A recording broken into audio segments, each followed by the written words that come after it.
Sort of a tribute to John Duke Anthony and this organization, we had a plan A and a plan B in terms of who was going to be here, because certainly Ambassador Jubeir is, any given day can be in Riyadh or he can be here in Washington. And so we did have a plan A and plan B. What we have here is plan A and B, and which is a pretty impressive group of 6, either former ambassadors from the U.S. to Saudi Arabia or the current ambassador from Saudi Arabia to the U.S. So we've got 30 minutes, and I'm not quite sure how this is going to work. But what I plan to do is Ambassador Al-Jubeir is going to speak first, and then Ambassador James Smith, who's the U.S. ambassador to Saudi Arabia, is going to speak. And then we're going to open up for questions, and the others are going to be part of a panel, and we'll speak if, when they see an opportunity. Adel Al-Jubeir is ambassador of the Kingdom of Saudi Arabia to the United States since 2007 and advisor at the Royal Court. He's got degrees from Texas and Georgetown and has a distinguished career in his country's service, including as foreign affairs advisor to King Abdullah. And James Smith is ambassador of the United States to the Kingdom of Saudi Arabia. And before his appointment this year, General Smith has had his distinguished career in the U.S. Air Force, including serving as Deputy Commander of the Joint Warfighting Center, and then previously at Raytheon and Lockheed Martin.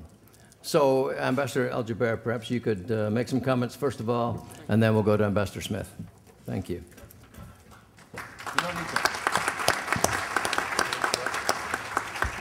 Thank you, Peter. I think I was thinking about how we can get through the program with the distinguished panel we have. We have 3 options. We can speak fast, we can say very little, or we can do both. So I want to start off by saying thank you to John Duke Anthony and the National Council for hosting this wonderful event.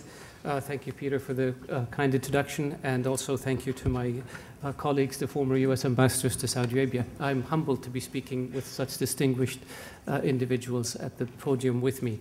I'll try to make my remarks brief, and I'll try to speak not too quickly. The relationship between our 2 countries is a historic one. Last year, we celebrated the 75th anniversary of formal ties between the Kingdom of Saudi Arabia and the U.S. Our relationship began in the 30s with the discovery of oil, and on a commercial basis, it evolved in the 40s with the first meeting between our 2 heads of state, the late King Abdulaziz and the late Franklin Delano Roosevelt, on the USS Quincy in the Great Bitter Lake in Egypt. The relationship took on a military dimension in the 1950s when the U.S. foreign military sales program to Saudi Arabia was first established. When we look at the history of our relationship, we see that with every passing decade, the relationship grows broader and deeper and stronger, and it becomes more multifaceted. And if you allow me now to skip to the present, when I look at our relationship today, we have tremendously strong ties in counterterrorism and terror financing. We have very strong commercial investment ties. We have very strong political ties. We have institutional links between our 2 countries that have, in a way that has not existed in the past. We look at the numbers because, as Ronald Reagan used to say, facts are stubborn things. And I think when we look at the numbers in terms of investment and trade, in terms of visitors to Saudi Arabia by the U.S. or visitors to the U.S. from Saudi Arabia, the numbers are at historic highs. The number of students Saudi students in the U.S. is in excess of 21,000 as we speak, and growing, which is also a testament to the strength of the relationship and to the fact that it is these young men and women who will carry the relationship forward over the next 3 or 4 decades.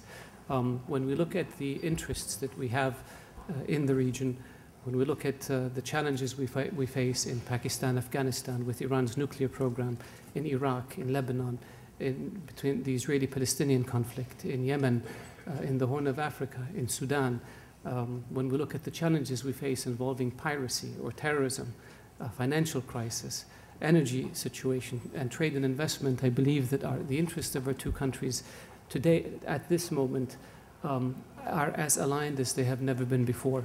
We speak to each other frankly, we consult with each other intensely, and we try to engage others in this dialogue in order to resolve problems. The Kingdom of Saudi Arabia has a history of trying to seek stability and security and peace in our region and in the world.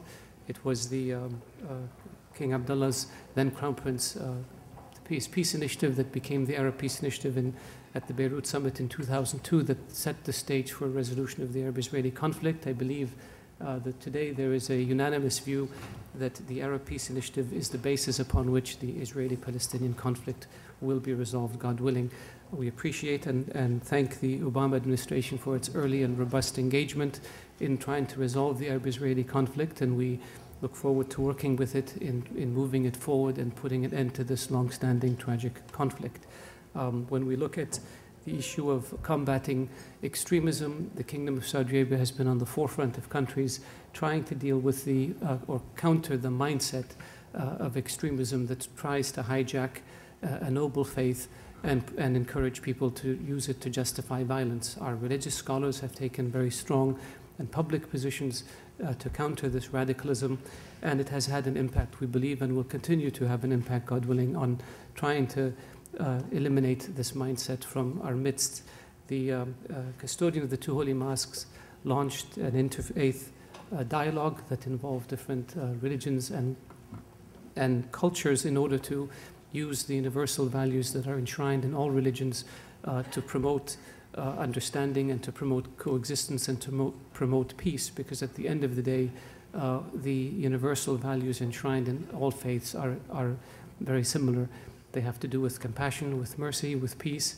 They have to do with coexistence, being honest, taking care of the needy. And it is an attempt to try to use those universal values in order to build bridges between different people on our little planet, rather than use religion in order to be divisive.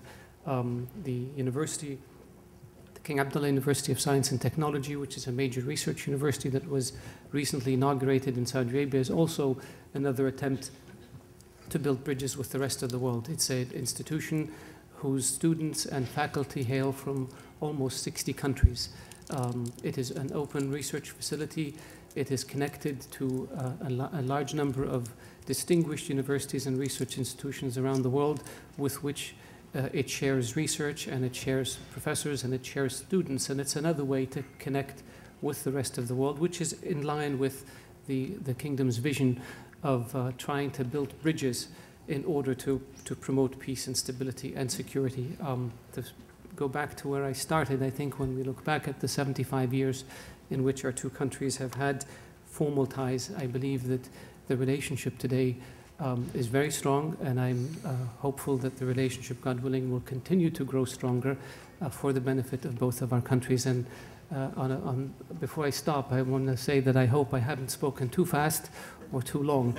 Thank you for this opportunity. I look forward to your questions.